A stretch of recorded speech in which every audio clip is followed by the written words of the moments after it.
Hello, traders. FX Pip Collector here. Today is Wednesday, October 29th, and this is my analysis for gold, and we're on the daily time frame.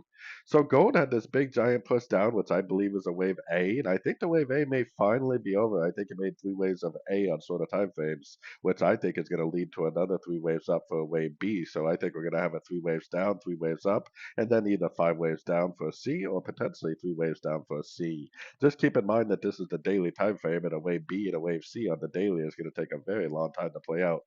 So going down to the 1 hour time frame, like I said, I think what happened is we got three waves of A. So this first impulsive down is the A of A. Then this is like an A, B, C, D, E, a triangle for a wave B of A. And then this is a downtrend right here for the wave C of wave A. I think we're potentially going to go up pretty decent for like an A, and then probably eventually down for a B, and then another probably uptrend for a C.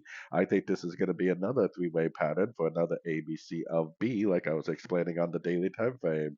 Now today is FOMC interest rate news in the U.S. Definitely a very big news event, and I will be live streaming on YouTube for that news event. So make sure you stop in and check out my latest analysis on all your favorite pairs.